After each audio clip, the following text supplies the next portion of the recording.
আপনার পায়ে ধরি, আপনি আমার সাথে এমন করবেন না। আপনি রুম থেকে বের হয়ে যান। আমি আপনাকে বিয়ে করতে চাইনি। আমার মা আমাকে ভয় দেখিয়ে আপনার সাথে দিয়ে দিয়েছে। আমার বিয়ের বয়স হয়নি। আপনি কিছু করলে আমি কিন্তু মরে যাব। আমার স্ত্রীর এমন কথা শুনে আমি রাগান্বিত হয়ে গেলাম, আর তাকে জুড়ে একটা থাপ্পড় মারলাম। তারপর সে জ্ঞান হারিয়ে ফেল। আমি তাকে হাসপাতালে নিয়ে গেলাম। তারপর ডাক্তার বলল, আপনার স্ত্রী মা হতে চলেছে। আমি ডাক্তারের কথা শুনে চোখে ঝাপসা দেখতে লাগলাম, কারণ তাকে তো আজই আমি বিয়ে করে এনেছি। তাহলে সে কিভাবে মা হতে চলেছে? বাকিটা গল্প তাই বলছি। 13 বছরের কিশোরী রোগী নিজের সদ্য বিবাহিত স্বামীর জন্য অপেক্ষা করছে বাসর ঘরে বসে। ভয়ে তার গলা শুকিয়ে আছে রীতিমতো। গুন্ডা ছেলের সাথে বিয়ে দিয়েছে তার পরিবার। এসব তার বরবোন থেকে শুনেছে রুবি। লাল টুকটুকে শাড়ি পরে আছে মেয়েটি। এই শীতের মধ্যে রীতিমত ঘেমে যাচ্ছে। তখনই কারো পায়ের আওয়াজ পেল সে। হাত পা আরও গুটিয়ে বসল। দরজা আটকানোর আওয়াজ পেয়ে ভয়ে বুক ধুকপুক করছে। এভাবে হাত পা লুকিয়ে বসে আজ কেন? লোকটার গম্ভীর পুরুষালী আওয়াজে মাথা তুলে তাকায় রবি তার দিকে। তবুও মুখ দিয়ে কোনো আওয়াজ বের করে না। রোগীকে কোনো কথা বলতে না দেখে বিরক্ত হয়ে যায়। মুন্না, এই মেয়ে কি বলছি কথা কানে যায় না তোমার? মুন্নার চিৎকারে ভয় পেয়ে একলাফে খাট থেকে নেমে যায় রোগী। খাট থেকে এইভাবে নামতে গিয়ে পাশে থাকা টেবিলের সাথে পায়ে বাড়ি খায় সে। ব্যথায় হালকা চেঁচিয়ে ওঠে। উপুর হয়ে পা দুলতে থাকে রবি। আর তখন মাথা থেকে ঘণ্টা খুলে যায়। শীতকালে সামান্য আঘাতে অনেক ব্যথা পাওয়া যায়। মোনা রবিকে দেখে অবাক হয়ে তাকিয়ে আছে। রবি কান্না করছে ব্যথা পেয়ে। একে তো ভয় পেয়েছে অনেক, তার উপর ব্যথা। এই মেয়ে, তোমার বয়স কত? উত্তর না দিলে মেরে ফেলব। আমার বয়স 17 হবে 9 তারিখে। রুবির উত্তরে হাঁ করে তাকিয়ে আছে রুবির দিকে মন্না। রবি ভয়ে ভয়ে মাথা নিচু করে দাঁড়িয়ে আছে। তোমার বয়স মাত্র 13 বছরের পিছে হয় নিজের থেকে এত বয়সে এক লোককে কিভাবে বিয়ে করতে রাজি হলে? নাকি আমার টাকা দেখে তোমার আর তোমার পরিবারের কাছে আমার বয়সটা ম্যাটার করে না?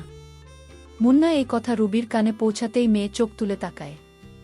গোল গোল চোখগুলো দিয়ে মুন্নাকে দেখে যাচ্ছে। এইভাবে মুন্না তাকে আর তার পরিবারকে অপমান করতে পারবেন না। মুন্না ও প্রচণ্ড রেগে আছে। তার সাথে কি না এরকম পিছে বিয়ে হয়েছে। নিজের মা আর বাবার উপর প্রচণ্ড রাগ হচ্ছে তার। সব কিছু তছনছ করে দিতে ইচ্ছে হচ্ছে। এদিকে ওর ভালোবাসা ওকে ছেড়ে অন্য কাউকে বিয়ে করল, আর তার বাবা মা মিথ্যে বলে আরেক মেয়ের সাথে বিয়ে দিল। 13 বছরের মেয়েকে 19 বছরের বলে তার ঘাড়ে চাপানো হলো। এইভাবে আপনি আমাকে অপমান করতে পারেন না। আপনার মতো দুই রাক্ষসকে আমি নিজের ইচ্ছায় বিয়ে করি নাই। আমার মতো পিচ্চি কি আপনাকে বিয়ে করতে চাইবে? আর আমার বিয়ের বয়স হয়েছে। ওই জুন আন্টি আমার বাবা মাকে ভয় দেখিয়ে আপনার সাথে আমার বিয়ে দিল। এই মেয়ে এত কথা বলার সাহস কি পাস? চুপ থাক, না হলে তোকে যে কি করব।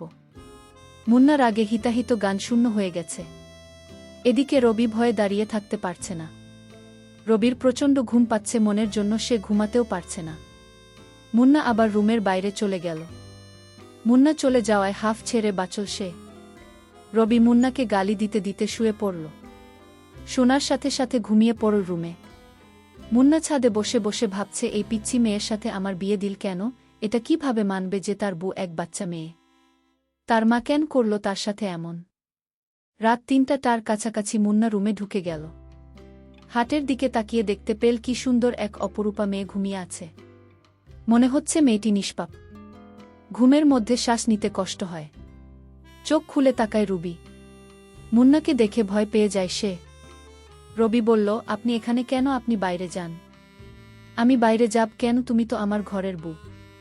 দেখুন আমার বয়স কম। আপনি বাইরে যান। রুবি এখনও বিশ্বাস করতে পারছেন না। তার সাথে কি হতে যাবে? তবে রবি এসবের জন্য মোটেও প্রস্তুত না। ভয়ে কান্না করতে লাগল। মুন্নার কাছে রিকোয়েস্ট করতে লাগল, আপনি চলে যান এখান থেকে। আপনার পায়ে পড়ি, আপনি চলে যান। মন্না তখন রাগে ঘর থেকে বের হয়ে গেল। মনে মনে বলল, এভাবে কতদিন বের করে দেবে ঘর থেকে? কাল তোমার দেখার আছে। অন্যদিকে মুন্নার বাবা মা নিজেদের মধ্যে কথা বলছে, তুমি এই কাজটা একদম ঠিক করো নাই হালিমা। এইটুকু একজন মেয়ের সাথে মুন্নার বিয়ে দেওয়া একদম উচিত হয় নাই। এখন পুলিশ কেস হলে মুন্নার কি হবে ভাবতে পারছ? সামনে ইলেকশন, এখন যদি শোনে নেতা মুন্নার স্ত্রী একজন বয়স কম, তখন কি হবে? দূর আসি, তুমি চিন্তা করো না। রুবির স্কুল থেকে বার্থ সার্টিফিকেটে ওর বয়স বাড়িয়ে 18 করা হয়েছে। কেউ কিছু জানবে না। আর মুন্না, সে সত্যি জানার পর কিভাবে রিয়াক্ট করবে আমরা জানি না। ও কি জিনিস তুমি ভুলে গেছো কিভাবে, সাপের বিস্তাত কিভাবে ভাঙে তা আমি খুব ভালোভাবে জানি না। শীত, আর ও তো আমার সন্তান, আমি সব ঠিক সামলাতে পারব। রোগীকে কেন আমি মুন্না এবং বানিয়েছি এটা নিশ্চয়ই তোমার অজানা নয়। তোমার পরিকল্পনা তুমি ভাল জানো হালিমা। আজ অবধি আমি কি বুঝতে পেরেছি তোমাকে? মিস্টার রাশিদের কথা রহস্যজনক হাসি দেন হালিমা। গুড নাইটরা, শীতকাল বাকি কথা হবে। এখন ঘুমাও। আর তোমার আদরের ভাগ্নি তো আমারও, তাই না? ওর কোনো ক্ষতি হবে না। এটাই ভালো, তুমিও জানো তুমি আমার জন্য কি, ওর কিছু হলে বুঝতেই পারছ। শুভরাত্রি। মুন্না রবি রুম ছেড়ে অন্যদিকে ঘুরে বেঘরে ঘুমোচ্ছে। রবির চোখ দিয়ে পানি গড়িয়ে পড়ছে। মেয়েটা কেমন নিশ্চুপ হয়ে আছে। কাঁদতে কাঁদতে এক পর্যায়ে রোগীও ঘুমিয়ে গেল। সকালবেলা একটা নাগাদ মোনা ঘুম ভাঙল। সকাল বললে ভুল হবে তার। উঠে নিচে চোখ জ্বলে সাইডে রাখা ড্রেসিং টেবিলের দিকে তাকায় সে। আয়নায় তাকিয়ে অবাক হয়ে যায় মুন্না। মেয়েটা নিষ্পাপ শিশুর মতো ঘুমাচ্ছে। কিন্তু আমার হাতে তেমন ঘুম হয় না। সবার ইচ্ছা থাকে এমন একটা রাতের আশায়। কিন্তু আমার কপালে কি জুটল, আমার কিছুই ভালো লাগছে না। একদিকে না পাইলাম নিজের ভালোবাসার মানুষকে, অন্যদিকে বিয়ে হওয়ার পরও আমার কপালে সুখ নেই। কারণ 13 বছরের মেয়ের কেমন বুদ্ধি থাকবে, বা শেষ আমি মর্ম কি করে বুঝবে? আমার দুঃখ কষ্ট সে কি বুঝবে? কখনো না। আমি একটা হতাশার মধ্যে পড়ে গেলাম। আমি এখন কি করব তাই ভাবছি। আমি আমার মায়ের কাছে গিয়ে জিজ্ঞেস করলাম, না তুমি পিচ্ছি মেয়ের সাথে আমাকে কেন দিয়ে দিলে? বিয়ে দেওয়ার আগে আমার মতামতের কথা তোমরা একবারও ভাবলেন না? আমার ভালোমন্দ পছন্দ অপছন্দ বলতে কিছু আছে তো? মা তখন উত্তর দিল, তোর মতো এমন বেকার ছেলের কাছে কি বিয়ে দিবে? আমি যা করেছি তা ভালোর জন্যই করেছি। মেয়েটা ভীষণ সুন্দরী, লক্ষ্মী একটা মেয়ে। মায়ের কথা শুনে আমার খুব রাগ হলো। আমি বলেছিলাম না তুমি তোমার বোমাকে নিয়ে সংসার করো, আমি আজই বাড়ি থেকে চলে যাব। কেন, তোর কি হয়েছে? বোমাকে পছন্দ হয়নি? পছন্দ হয়েছে, কিন্তু সে তো আমার কথা রাখে না। কি করে যে তোমাকে বুঝি না? তুমি আমার কষ্ট বুঝবে না মা। তুমি কি করে ভাবলে একটা অল্পবয়সী মেয়ে স্বামী মনরক্ষা করতে পারবে? সে তো সংসার কি জিনিস সেটাই ভালো করে বোঝেন না। মা তখন আমাকে সান্ত্বনা দিয়ে বলল, একটু সবুর করো, সব ঠিক হয়ে যাবে। পরের দিন রাতে আমার স্ত্রী রুমে গেলাম, গিয়ে দেখি কান্না করছে। আমি তাকে ধমক দিয়ে বললাম, এই মেয়ে কি হয়েছে তোমার? তুমি এভাবে কান্না করছো কেন? তোমাকে কেউ মেরেছে নাকি এমনভাবে কান্না করছো মনে হয় তোমাকে কেউ মেরেছে? একদম চুপ, কোনো কান্না চলবে না। আমি বললাম, রাতের খাবার খেয়ে শুয়ে পড়ো। আমি নিচে শুয়ে পড়লাম। মনে মনে ভাবলাম এটা অবশ্যই ভদ্র, কিন্তু ও আমাকে ভয় পায়। কিছুদিন গেলে হয়তো সব ঠিক হয়ে যাবে। নিজের মনকে সান্ত্বনা দিলাম নিজেই। এরপর দিন সারা দিন বাইরে ছিলাম। রাতে ঘরে ফিরে দেখলাম আমার শাশুড়ি আমায় আসেন। আমি আমার শাশুড়িকে এই প্রথম দেখলাম, কারণ আমার বিয়েটা আমার মা আর শাশুড়ি আমরা দুজন মিলে গোপনে কাজ এনে দিয়েছিল। কিন্তু আমার মা বুঝতে দেয় না যে এটা তোর শাশুড়ি আম্মা। আমি আজ শাশুড়ি আমাকে দেখে চমকে উঠলাম। শাশুড়ি আমার বয়স খুবই কম। আমার কাছে মনে হচ্ছিল আমার বউ আর শাশুড়ি আমরা দুই বোন। আসলে বিষয়টা আমার কাছে রহস্যজনক। এটা কি করে সম্ভব? আমি কিছুতেই বিশ্বাস করতে পারছি না এটা আমার শাশুড়ি আম্মা হতে পারে। আমি আমার শাশুড়ি আমাকে সালাম করলাম। শাশুড়িমা বললেন, কেমন কাটছে তোমাদের বিয়ের জীবন? ভালো কাটছে না শাশুড়ি আম্মা আমাদের বিয়ের জীবন? আপনারা কেমন আমার কাছেই অল্প বয়সী মেয়েকে বিয়ে দিলে? যে সংসার কি জিনিস সেটাই ভালো করে বোঝেন না। আর আমারে দেখলে তো আপনার মেয়ের কান্না শুরু করে দেয়। ঠিক আছে বাবা, আমি আমার মেয়েকে আজ বুঝিয়ে সব বলে দেব। রাতে ঘরে শুনতে পেলাম আমার শাশুড়ি আর আমার স্ত্রীর মধ্যে আলাপন। আমার স্ত্রী বলল, মা তুমি এটা কি করলে? একটা বাজে ছেলের সাথে আমার বিয়ে দিয়ে দিল। আমি তাদের কথা শুনে অবাক হয়ে গেলাম। আমার কাছে মনে হলো বিশাল বড় পাহাড়টা আমার মাথায় পড়ল। আমি তাদের কথা শুনে অবাক হয়ে গেলাম। আমার স্ত্রী আমাকে বাজে বলল কেন? তার মানে সে আমাকে পছন্দ করে না? তার অনিচ্ছায় বিয়ে হয়েছে? আমার মাথায় কিছু ঢুকছে না। আমি মহা চিন্তায় পড়ে গেলাম। তাদের সব কথা আমি শুনে ফেলি। কিন্তু সে আমার কাছে বিয়ে করল কেন, আমি এর রহস্য তো বুঝতে পারছি না। আমিও মনে মনে সিদ্ধান্ত নিলাম, এর শেষ দেখব। পরের দিন সকালে আমার শাশুড়ি আমাকে বলল, বাবা, আমি আমার মেয়েকে এসব বুঝিয়ে দিয়েছি। এখন থেকে তোমার সব কথা রাখবে। আমি বললাম, ঠিক আছে শাশুড়ি আম্মা যান। আমি রাতে আমার ঘরে ঢুকে দেখি আমার স্ত্রী আজ অনেক হাসি খুশি। আমি তাকে জিজ্ঞেস করলাম, কি তোমার এত হাসি হাসি লাগছে কেন? সে তখন উত্তর দিল, আমি তখন হাসব আর কখন কাঁদব, এটা আমার ব্যক্তিগত বিষয়। আমি তার কথাটা কিছুতেই সহ্য করতে পারলাম না। আমি কাছে গিয়ে দিলাম একটা, তারপরেই মেয়ে, তুই আমায় কি ভাবছিস মনে করছিস? তোর সকল অপমান আমি মুখ বুজে সহ্য করব। কিন্তু তারপর মারার পর লক্ষ্য করলাম আমার স্ত্রী অজ্ঞান হয়ে গেল। আমি মনে মনে ভাবলাম, এটা আমি কি করলাম? মরে গেল না তো? তাড়াতাড়ি হাসপাতালে নিয়ে গেলাম। তারপর ডাক্তার বলল, আপনার স্ত্রী গর্ভবতী, আপনি বাবা হতে যাচ্ছেন, মিষ্টি খাওয়ান। আমি ডাক্তারের কথা শুনে অবাক হয়ে গেলাম। আমি দু চোখ দিয়ে অন্ধকার দেখতে পেলাম। আমার মাথায় মনে হয় বাজ পড়ল। এটা কি করে সম্ভব? আমি তো কিছুই বুঝতে পারলাম না। এটা কোন ধরনের পরীক্ষা? আমি ডাক্তারকে বললাম, দেখুন স্যার, আপনাদের কোথাও ভুল হচ্ছে। আপনারা আবার পরীক্ষা করে দেখুন, কারণ আমার সাথে তার কিছুই হয়নি। আমি আল্লাহকে ডাকতে লাগলাম, আল্লাহ, এটা আমায় কোনো পরীক্ষায় ফেলেছ? বিয়ে হয়েছে মাত্র কয়েকদিন হল, এখনই গর্ভবতী। এটা আমি মেনে নিতে পারব না। ডাক্তার সাহেব আমাকে তার সমস্ত রিপোর্ট দেখাল।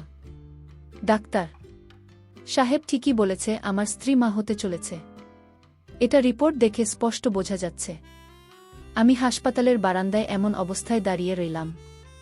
ডাক্তারবাবু কিছুক্ষণ পর বলল, আপনার স্ত্রীর জ্ঞান ফিরেছে। আপনি এখন তাকে বাসায় নিয়ে যেতে পারেন, আমরা কিছু ওষুধ লিখে দিচ্ছি, সেগুলো খাওয়ালে সব ঠিক হয়ে যাবে। আমি তাকে বাসায় নিয়ে গেলাম। মা বলল, বৌমার কি হয়েছিল বাবা? তুই ওরে হাসপাতাল নিয়েছিলি কেন? মা, তোমার বৌমা মা হতে চলেছে, তোমাকে আজ একটা খুশির খবর দিলাম। মা বলল, এটা তো খুশির খবর, আমার ঘরে নতুন মেহমান আসছে। আমি বললাম, মা, আমার বিয়ে হয়েছে কয়দিন হয়েছে সেই হিসাব তোমার কাছে আছে, আর তুমি নিশ্চয়ই ভালো করেই জানো আমার বিয়ে হয়েছে মাত্র 1 মাসও হয়নি। তাহলে সে কিভাবে মা হতে চলেছে? মা তখন আমায় বলল, তুই তো ঠিক বলেছিস, আমি তো ভুলেই গিয়েছি, তোদের বিয়ে হয়েছে মাত্র 1 মাস হয়েছে। আমি মাকে বললাম, না, তুমি আর রহস্য কি কি জানো, কিন্তু তা তুমি প্রকাশ করেছ না আমার কাছে। মা আমায় উত্তর না দিয়ে সোজা মায়ের ঘরে চলে গেল। আমি রাতে আমার স্ত্রী রুমে গেলাম, যেতে আমাকে বলল, আপনাকে অনেক কষ্ট দিয়েছি আমি, আপনি আমাকে মাফ কইরা দেন, কারণ আমার কি হতে কি হয়ে যায় সেটা বলা যায় না। সে বলল, আজ আমার একটা কথা রাখবেন। আমি বলেছিলাম, কি কথা? আমার স্ত্রী বলল, আজ আমি আমার নিজ হাতে আপনাকে ভাত খাইয়ে দেয়। আমি বলেছিলাম, হঠাৎ এত দরদ কোথা থেকে আসলো তোমার? এখন তুমি আমাকে ভয় পাও না? আমার স্ত্রী বলল, না, এখন আর আপনার ভয় পাই না। কেন এখন আমাকে ভয় পান না? সে বলল, 2 দিন আগে পরে তো মরতেই হবে, তাই আপনাকে ভয় পেয়ে কি লাভ? আমি তখন রাগে বললাম, তুই এখনই আমার ঘর থেকে বের হন। তোর কাছে আমার কিছু পাওনা দাওনা নেই, তুই বের হবি আমার ঘর থেকে। আমি আমার স্বামীর পায়ে ধরে বললাম, আপনি আমাকে আপনার ঘর থেকে বের করে দেন না। সে আমার পায়ে ধরে কান্না করতে লাগল। ঠিক আছে, আমার ঘরে তো কে জায়গা দিতে পারি, একটা শর্তে, তুই বলবি এত তাড়াতাড়ি কিভাবে মা হতে চল। সব কিছুই আপনাকে বলবো, আমি আপনাদের কথা দিলাম, কিন্তু আমার এ ঘর থেকে বের করে দেন না। ঠিক আছে, তাহলে বলো, তুই এত তাড়াতাড়ি কেমন হইলি?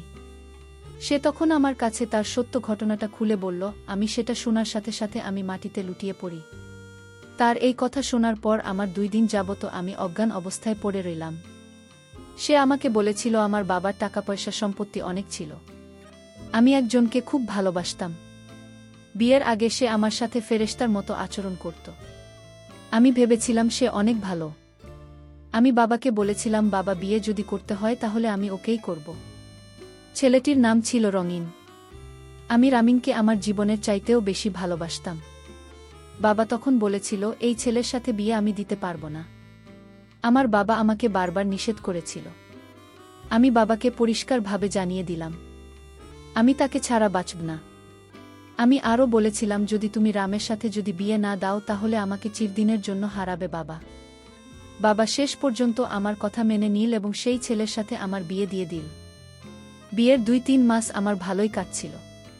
কিছুদিন পর তার আসল রূপ বেরিয়ে পড়ল। সে আমাকে প্রতিদিন আমার প্রতি অত্যাচার করত আর বলতো বাবার কাছ থেকে টাকা নিয়ে কাল আমার ঘরে আসবে, নইলে তোর এই ঘরে কোনো জায়গা নাই। আমি বেশ কিছুদিন টাকা এনে দিয়েছিলাম কিন্তু আমাকে খুব মারধর করত একটু কিছু হলে। পরে জানতে পারলাম ছেলেটি ভালো না। এর আগে আরও একটি মেয়েকে বিয়ে করে তার বাবার কাছে থেকে টাকা নিয়ে তাকে ছেড়ে দিয়েছে। সবাই এই ছেলেটিকে ভয় পায়, তার মুখের উপর কেউ কথা বলতে পারে না। যাকে ইচ্ছা তাকে সে নির্দ্বিধায় মেরে ফেলত। আমি তার এই চরিত্র দেখে ভাবলাম আমিও কাকে বিয়ে করেছিস, এ তো একটা দুশ্চরিত্র। তারপর বাবা আমাকে রামের ঘর থেকে নিয়ে আসে। এটাই আমার শাস্তি। আমার বাবার কথা না শোনার কারণে আজ আমার এই অবস্থা। তারপর আমি ডিভোর্স দিয়ে দিলাম। ডিভোর্স দেওয়ার পর ও আমাদের বাড়িতে আসত আর বাবাকে ভয় দেখিয়ে টাকা নিয়ে যেত। তারপর মা ভাবল তার ভাইয়ের ছেলের সাথে আমার বিয়ে দেবে, মানে আপনার সঙ্গে বিয়ে দিয়ে দিল। সত্যিকার অর্থে আপনার সাথে আমার বিয়ে হয়নি। আমাকে সেফ রাখার জন্য আপনার ঘরে আনা হয় বিয়ের নাটকে। এটা শুধু বিয়ের নাটক ছিল, কারণ আপনি নাকি অনেক সাহসী, তাই আপনার কাছে আমি শেষ থাকব, আর তাই আপনার সাথে আমার মিথ্যা বিয়ে দিয়ে দিল। আজ ডাক্তার যে বলল আমি মা হতে চলেছি, এটা রামের সন্তান। আপনি ভয় পাবেন না, কারণ আমি এই বিয়েতে রাজি ছিলাম না। আমার মা আমাকে রাজি করাতে বাধ্য করেছে, কারণ সত্যিকার অর্থে আপনার সাথে আমার বিয়ে হয় নাই। মা কৌশলে আপনার বাড়িতে বিয়ে নামক উপসর্গ দিয়ে আপনার বাড়িতে আমাকে রাখা হয়েছে, কারণ আপনার কাছে যদি আমি থাকি তাহলে আমি ভেবে নেবে যে আমার বিয়ে হয়ে গেছে। যেহেতু আপনার সাথে আমার বিয়ে হয়নি, এটা যেহেতু নাটক ছিল, তাই আমি আপনার সাথে দুর্ব্যবহার করেছি। আপনি আমাকে ক্ষমা করে দিলেন। আমি কাল যে দিকে দু চোখ যায় সে দিকেই চলে যাব, তাও আপনারা আর কষ্ট দিবে না। আমার নাটকের স্বামী তখন বলল, আমি যে তোমায় ভালোবেসে ফেলেছি, এখন কি তুমি আমাকে ফিরিয়ে দেবে? আমার ঘরে একটা জীবন থেকে যাও, আমি তোমার সকল দায়িত্ব নিয়ে নিলাম। তুমি যদি রাজি থাকো তাহলে আমি তোমাকে সত্যিই বিয়ে করতে রাজি। ওর কথা শুনে মনে হলো আমি আবার নতুন একটা জীবন পেয়েছি। তারপর বাকি জীবনটা তার ঘরেই কাটিয়ে দিলাম। বন্ধুরা, গল্পটি কেমন লাগল তোমরা কমেন্ট করে জানিয়ে দিও। আর এরকম গল্প পেতে আমার চ্যানেলটিকে সাবস্ক্রাইব করে পাশে থাকুন। ধন্যবাদ।